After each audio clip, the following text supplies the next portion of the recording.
Halo para pecinta catur Indonesia, kembali lagi Tarigan Catur Channel.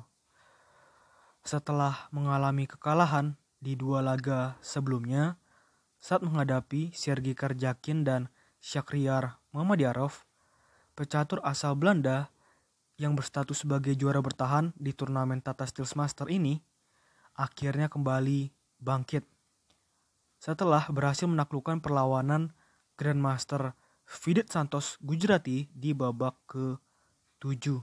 Oke, langsung saja kita masuk ke permainan.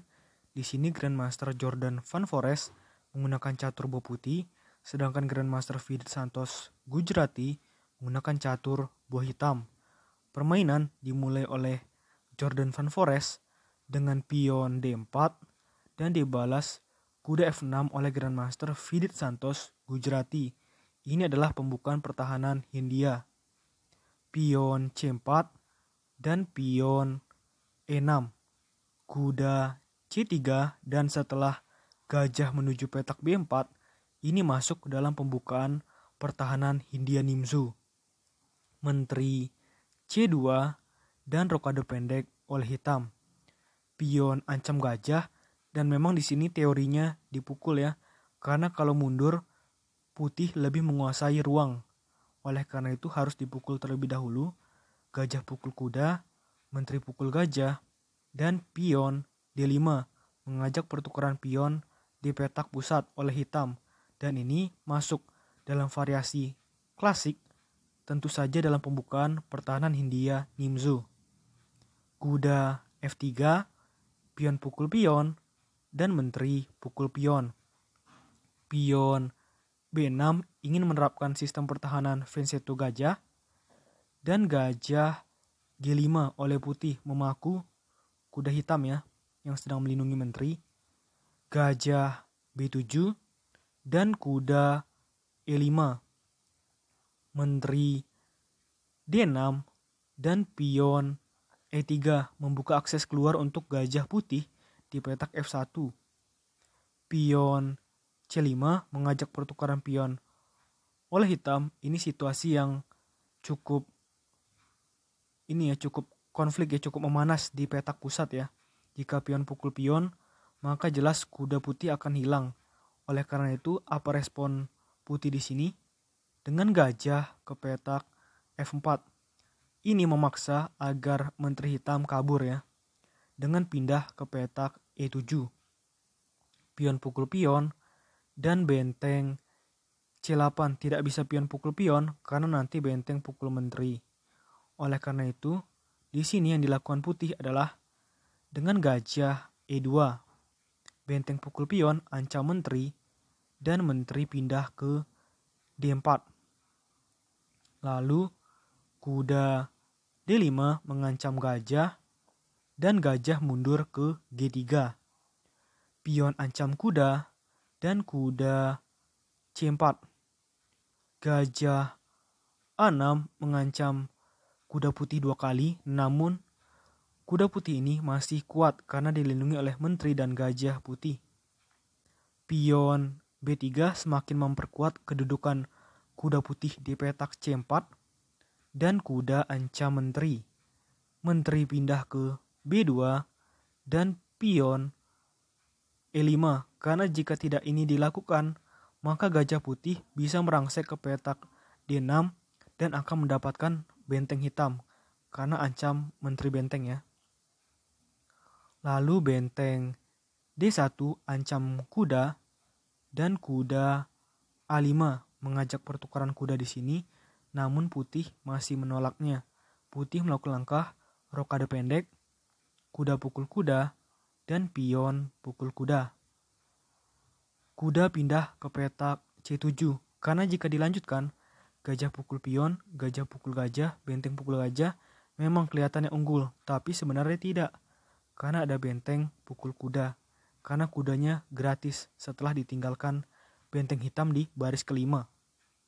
Oleh karena itu, di sini dilakukan kuda mundur ke C7 dan menteri B3 mencoba menguasai petak diagonal A2 hingga G8, tempat di mana Raja Hitam juga berada. maka ditutup menteri E6, walaupun langkah ini menurut analisa komputer kurang cermat ya. Pion F4, setelah pion pukul pion dan benteng pukul pion, maka pion putih di petak C4 menjadi semakin lebih kuat. Benteng E8 mengancam pion putih 2 kali dan gampang saja bagi putih untuk mempertahankan pion tersebut dengan gajah F2. Namun di sini menurut analisa komputer adalah langkah blunder, walaupun sebenarnya langkah ini menurut admin Trigan Catur cukup bagus untuk mempertahankan pion putih. Menteri F7 dan benteng D4. Gajah C8 dan gajah ancam kuda. Kuda E6 dengan tempo ancam benteng. Dan benteng D5 mengajak pertukaran benteng oleh putih.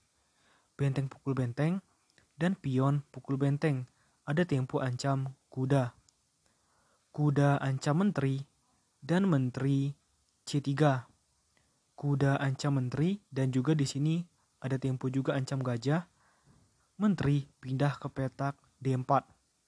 Gajah D7 dan karena gajah putih tidak dimakan, maka ini kesempatan gajah putih untuk berpindah dengan pindah ke petak F4.